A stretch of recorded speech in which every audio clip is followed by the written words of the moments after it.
What's up, guys? I'm Mint2000YGO. I am your friendly neighborhood Yu-Gi-Oh! Superhero, and today, guys, I may be, shall we say, ruining the hype for some people. Stick around.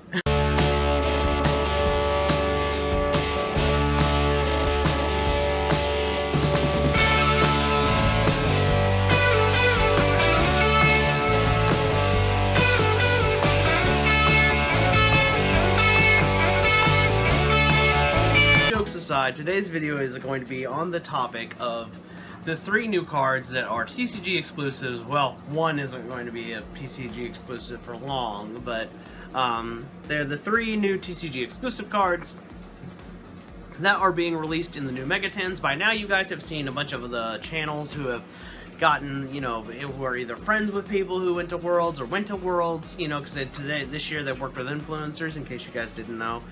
You know, I don't know what Yu-Gi-Oh! Rock you're living under if you didn't know that, but now you do.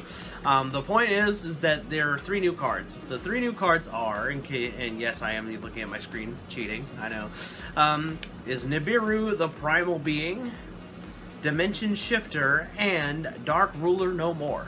Now, each of these cards have their own really powerful effect, but what I'm going to be talking about today is how these cards aren't really as broken as a lot of people might be claiming they are. Each of them have weaknesses, and I'm going to be pointing them out to you. So, without further ado, let's go ahead and get started with the first card. It is Nibiru, the Primal Being. Alright, so during the main phase, if your opponent normal or special summons 5 or more monsters this turn, quick effect, you contribute as many face-up monsters on the field as possible, and if you do, special summon this card from your hand. Then special summon 1 Primal Being token, level 11, Rock, Light Attribute, Attack and Defense question mark, to your opponent's side of the field. The token's attack becomes the combined original attack and defense of the tributed monsters. You can only use this effect of Nibiru once per turn. Alright, this card is very powerful, obviously. Like, there's no disputing this. This is like Ash Blossom and a kaiju had a baby. And this baby is big, loud, and obnoxious. So, I know that's a horrible analogy, but we're going with it. But this card isn't invincible.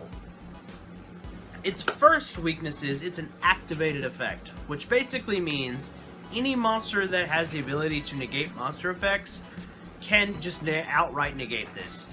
On the screen, you're going to be seeing some cards that are like, you know, kind of representative of that. You know, like there's just a litmus of them, and I just threw a bunch on there. Also, if you happen to have like a strike loaded, you could strike it. As an example, the tribute is part of the effect. It is not the cost for this effect, so therefore that's its primary weaknesses. Anything that negates a monster effect can essentially negate this. That is its first primary weakness. So the other thing that you have to think about is it is susceptible to cards like Azathoth, which initially we only used Azathoth as a, you know, really when, you know, back when the Phantom Knights had their Renko spell, we used it to just stop an opponent's turn. Now I think you're going to see people using Azathoth as its intended purpose, which is just to say, I'm not feeling like getting hand trapped today. Which is perfectly fine. Nobody will complain about that. Except for the guy who loaded his deck with hand traps. But, you know, who cares about him? But I know, I'm such a jerk. But there you go. Those are the primary cards that you're going to see. On the screen, though, I'll have had Azathoth and various, like, negators. The reason why you're seeing so many different kind of negators for this is because I want you guys to get an idea, like, just how many cards in the game there are that you can throw out there that could basically tell this no.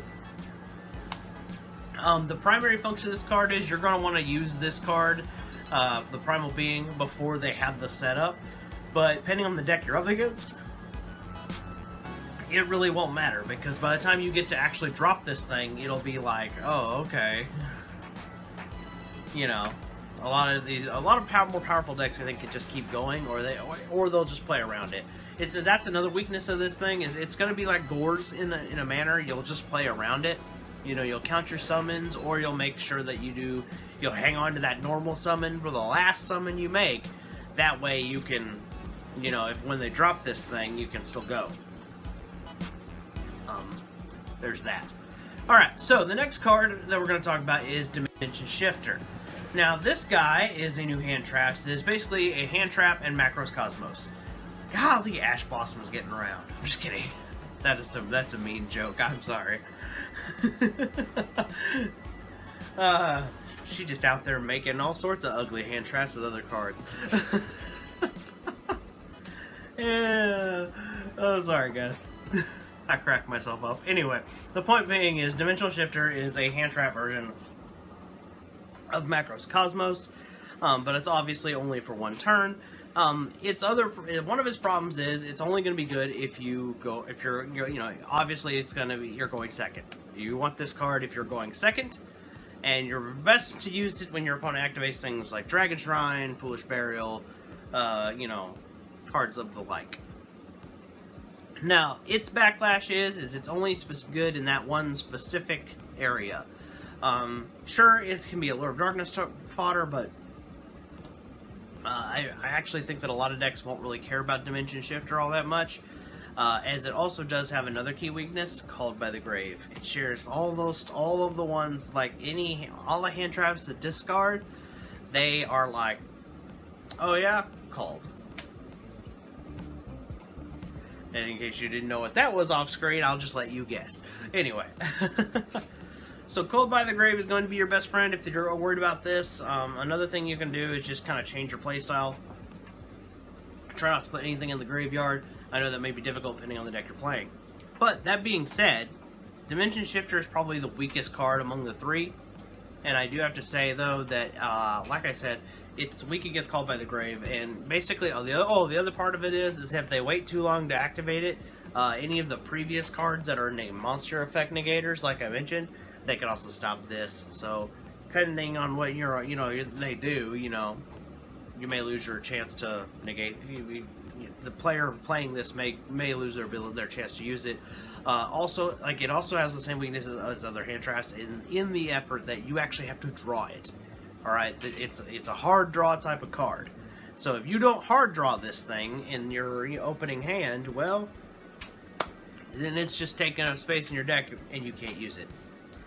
Alright, the last card on the list is we're going to be approaching it a little different, and that's Dark Ruler No More. This card, actually, we're going to throw some cards out there that kind of tell this card to screw off, but we're also going to give you guys a combo to get around this card. If I'm correct in my ruling for this card, I think I have a way to get around it. Now, the first thing we're going to talk about is the cards that kind of tell this card to screw off. Alright, first of all, we have Spell Cancer. Alright, that's going to prevent this guy from even playing that card in the first place. So, like, for example, you're playing any kind of Pendulum deck, you drop this, and then ha. And then you just give them the... You know what I mean? Also, we have Imperial Order in the game. Also, you could also, in the same vein, you could jump ahead and do, like, Anti-Spell Fragrance. You know what I mean? Like, you could shotgun that out, and then they'd have to wait another turn to activate this. And then, of course, there's Infinite Impermanence, and the reason why that card is kind of on the same list is because if it's activated in the same column, again, it'll just negate that card. Now, that's the cards that kind of tell this card outright no. Among other things. I mean, there's going to be a few other cards that could, you could do, like, for example, if they're not playing you could do, like, Sacred Village if you're playing a Spellcaster deck, etc. And that's all well and good.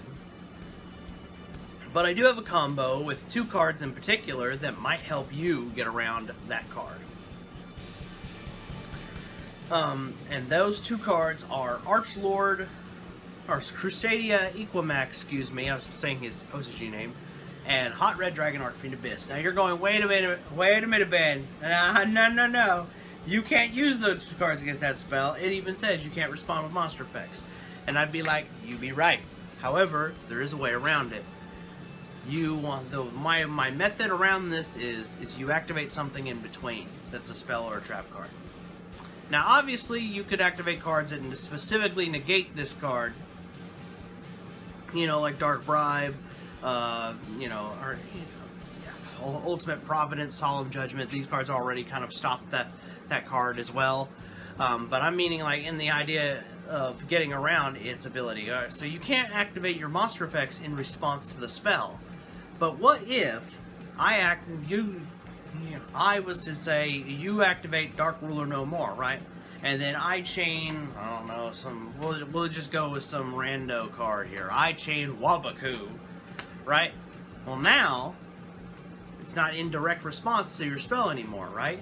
So now that if my theorio is correct, then because I activated a Wabaku in the chain, I then can activate a monster effect in the next part of the chain. And then since it revolves backwards, card number 1 is negated by card number 3, and then card number 2 resolves, whatever it being, MST, whatever, you know, maybe hitting something else or some other random card. Maybe I activate Forbidden Chalice and give one of my other monsters a 400 boost. Anyway, whatever, it doesn't matter. Whatever the card is in the middle, it just has to be something that can be reactivated in response to that spell.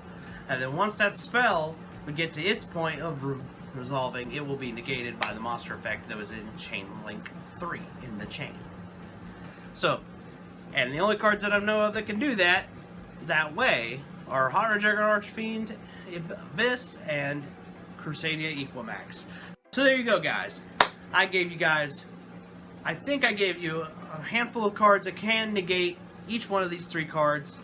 I've also given you guys, I believe, a method to get around the last one, being that the spell will probably be one of the more powerful and harder cards to get around. But if there's any cards that I missed, make sure that you put that in the comments below so that we all may learn. I'm not saying these cards aren't powerful, for the record, guys. They are. I'm just wanting to give you guys the tools to counter them if you guys should come across them. You know, it's all about sharing that spicy information. And also, it could help you guys who are playing these cards to know what cards can be done against you, you know, just in case you want to build the deck another way. You know, this is all just an information sharing idea here. So, before we get out of here, I want to remind you guys, I am still in a race with Yusei YGO Pros. So if you guys want to see me make it to that 500 mark before he does, make sure you hit that sub button and give me one of these. That'd be great. Also, guys, I just want to say welcome to all the new subs I got. The SEMO video, where I was making a video in support of SEMO. You guys, like, I don't know what made you guys decide to subscribe, but thank you and welcome. I hope to bring you guys good quality content, and if you guys have any suggestions, you're always welcome to leave those in the comments below as well. Alright, guys, I'm Benton 1000 YGL. I'm your friendly neighborhood Yu-Gi-Oh! Superhero, and I'm out!